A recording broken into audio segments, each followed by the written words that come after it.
নমস্কার বন্ধুরা, আরকে কিচেন থেকে আপনাদের সবাইকে স্বাগত জানাই। আজকে আবারও একটি নতুন রেসিপি নিয়ে আসছি। মানে ভোগের বাঁধাকপি ঘন্ট, মানে পুজো বাড়ি ঠাড়িতে ভোগের যে দেয় সেই বাঁধাকপি ঘন্ট।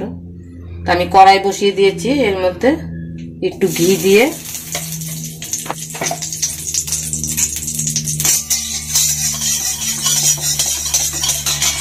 গোবিন্দভোগ চালটাকে একটু ভেজে নেব।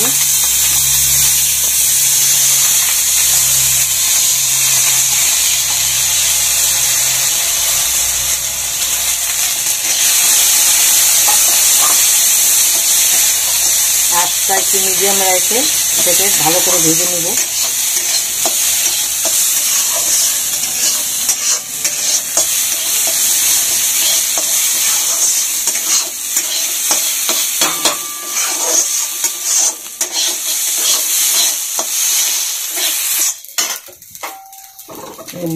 চালগুলা ভাজা হয়ে গেছে, এইভাবে ভাজবেন যেন একটু ঝরঝরা হয়ে যায়। তাকে তুলে দিব।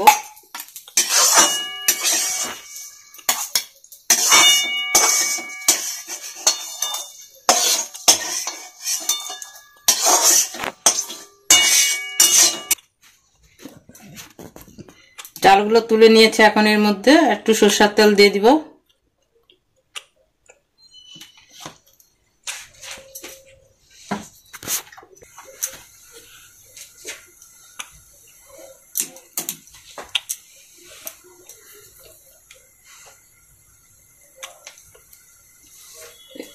এই নিরামিষ বাঁধাকপিটা রান্না করতে একটু তেল লাগে, সম্পূর্ণ নিরামিষই এটা। তো এখানে 1 কাপের মতন আমি তেল দিয়েছি। তেলটা গরম হলে তারপরে এখানে হিং আর জিরে ফোড়ন দিব।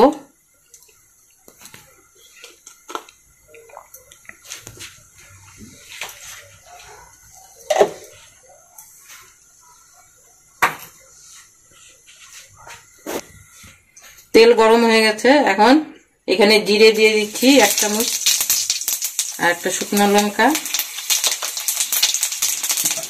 সামান্য একটু হিং। হিংটা দিবেন, নিরামিষ তরকারিতে ভালো লাগে। এখন এর মধ্যে আলুগুলোকে ভেজে নিব একবারে।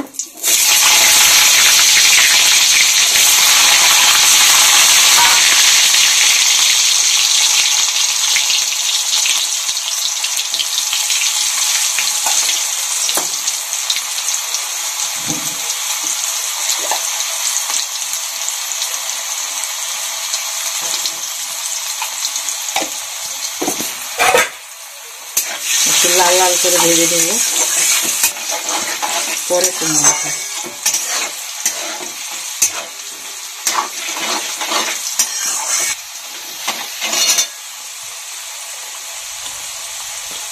আলুগুলো ভাজা হয়ে গেছে, এখন টমেটো কুচি দিয়ে দিব। আলুগুলো হলুদ লবণ দিয়ে ভেজেছি, এখন টমেটো কুচিগুলো দিয়ে দিচ্ছি।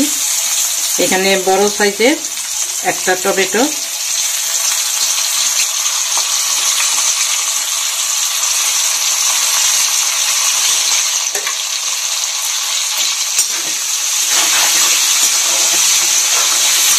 ঢাকা দিয়ে একটু টমেটোটা মজলে পরে মশলা দিয়ে কষাবো। ঢাকনাটা তুলে নিলাম, টমেটোগুলো মজে গেছে। এখন এর মধ্যে সামান্য একটু জল দিলাম এই কারণে যে এখানে গুঁড়ো মশলা দিব, গুঁড়ো মশলাগুলো যেন না পুড়ে যায়। 1 চামচ জিরে গুঁড়ো,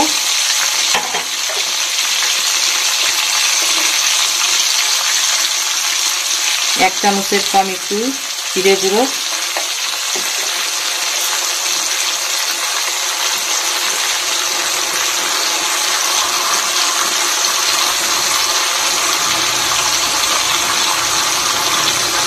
লঙ্কা গুঁড়ো, লাল লঙ্কার গুঁড়ো,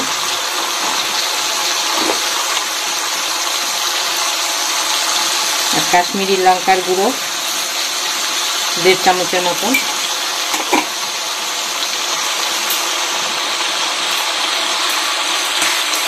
দিয়ে এটাকে ভালো করে কষিয়ে নিব। কড়াইশুঁটিগুলো দিয়ে দিচ্ছি। এখানে 1 কাপ বাটি কড়াইশুঁটি, এগুলো দিয়ে দিলাম। এখন এটাকে একটু ঢাকা দিয়ে রাখবো, তার আলুটাও সিদ্ধ হয়ে যাবে ভালো মতন, কড়াইশুঁটিটাও সিদ্ধ হবে। ঢাকা দিয়ে দিয়ে কষাতে হবে। ঢাকাটা তুলে নিচ্ছি।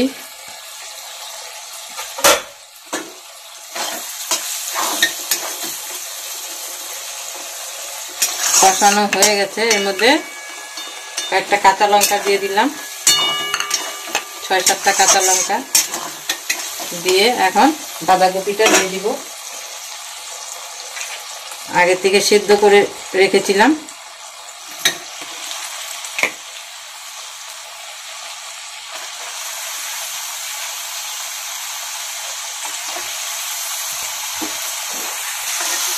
বাঁধাকপিটা দিয়ে এখন ভালো করে মিশিয়ে নিব মশলার সাথে।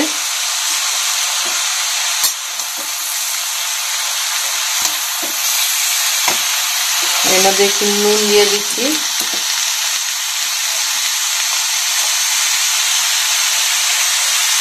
আন্দাজ মতন নুন দিয়ে দিবেন।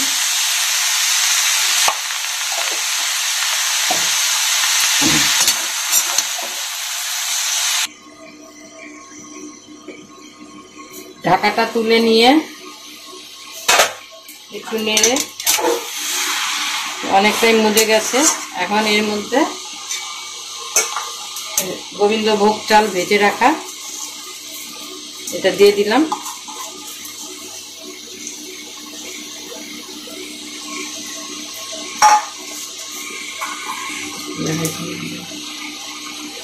এখন এর মধ্যে জল দিয়ে দিলাম 1 বাটি।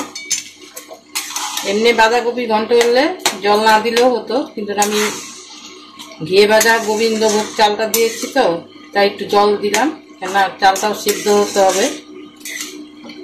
এখন এটাকে 5-10 মিনিটের জন্য আবার ঢাকা দিয়ে রাখবো।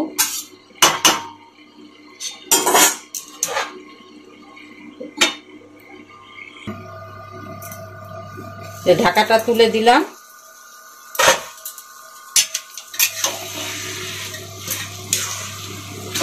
এখন এর মধ্যে ভোগ চালটা একটু বেটে রেখেছিলাম, ওগুলো দিয়ে দিলাম।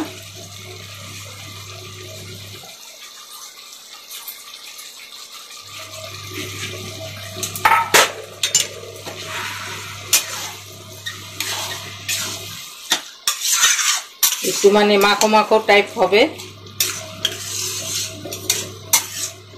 এখন এর মধ্যে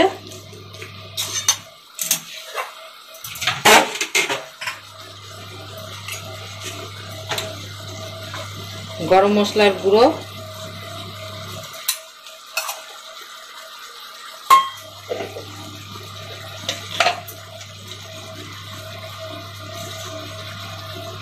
ঘি দিয়ে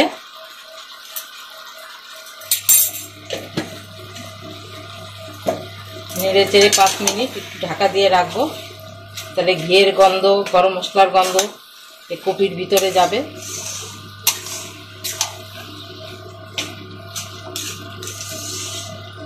বাঁধাকপি একবার এইভাবে বানিয়ে খাবেন আর কমেন্টে জানাবেন কেমন হয়েছে। লাইক শেয়ারও করে দিবেন। একটু ঢাকা দিয়ে রাখলাম 5-10 মিনিটের জন্য। ঢাকাটা খুলে দিলাম।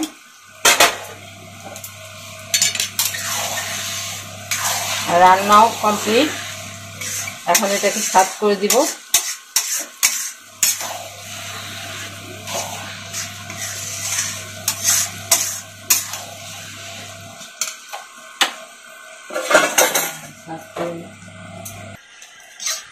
এই যে আমার বাঁধাকপির ঘন্ট হয়ে গেছে। এটা পুজোর ভোগে বা যে কোনো নিরামিষ দিনে এটা বানিয়ে খাবেন। ভোগের খিচুড়ির সাথে এই বাঁধাকপির ঘন্টটা খুবই ভালো লাগে। এভাবে বানাবেন। ধন্যবাদ। কালকে আবারও আর একটা নতুন রেসিপি নিয়ে আসবো। সুস্থ থাকবেন, ভালো থাকবেন।